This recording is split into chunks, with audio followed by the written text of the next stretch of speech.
devastating impacts of Hurricane Helene. It's not just a catastrophic storm, it's a historic, history-making storm. The entire Southeast and Appalachia. Damage from the hurricane stretches across at least 10 states. Winds over 120 miles an hour in some places. Storm surges up to 15 feet and record flooding. Communities are devastated.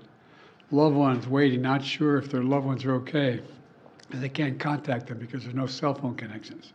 Many more folks displaced with no idea when they'll be able to be returned to the home, if ever, if there's a home to return to. So we're keeping them all in our prayers, and all the lives lost, and those particularly unaccounted for. There's nothing like wondering, is my husband, wife, son, daughter, mother, father alive?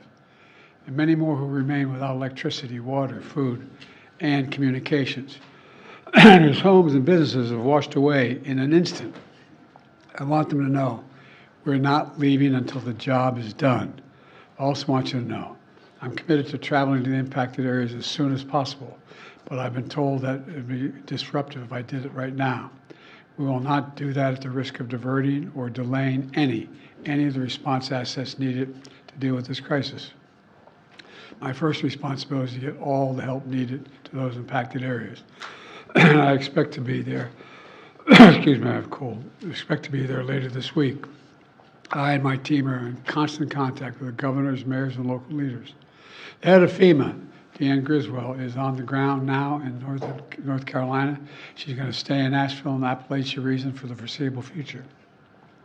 There's been reports of over 100 dead and consequence of this storm, and there are reports of up to 600 people unaccounted for because they can't be contacted. God willing, they're alive, but there is no way to contact them again because of the lack of cell phone coverage. I've directed my team to provide every available resource as fast as possible to your communities to rescue, recover, and to begin rebuilding.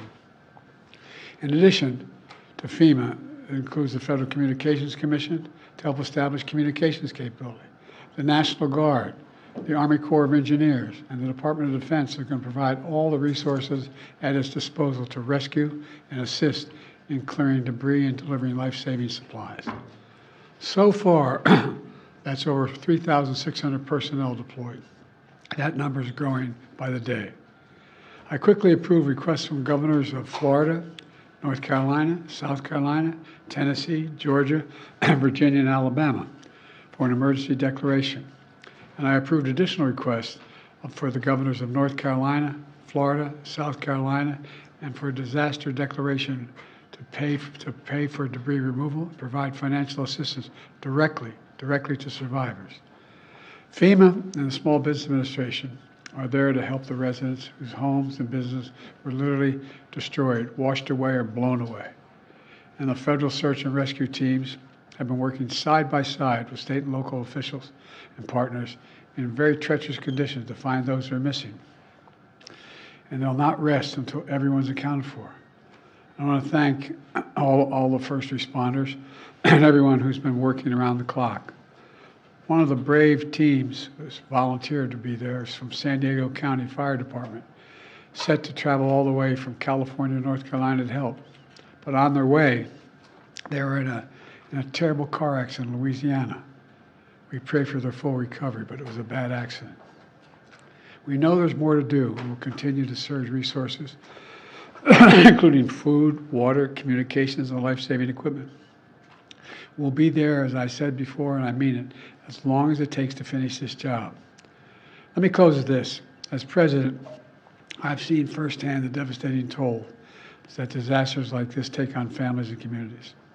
I've been on the ground in many disaster areas since I've been president. Excuse me, and I've heard dozens of stories from survivors about how it feels to be left with nothing, not even knowing where or when to get back on track. I'm here to tell every single survivor in these impacted areas that we will be there with you as long as it takes. For the sake of yourselves, and your families, I urge everyone returning to their communities and home to listen to the local officials and follow all safety instructions. Take this seriously. Please be safe. Your nation has your back, and the Biden-Harris administration will be there until the job is done. God bless you all. And I'm thinking of those that are still wondering where your loved ones are. Thank you. Would we need to supplemental to help the people in the Southeast, Mr. President? Say again? Will we need to ask Congress for a supplemental? That's my expectation, yes. You know, roughly how much you're thinking? Not yet. This is a historic storm. It's devastating. They've never seen anything like this before.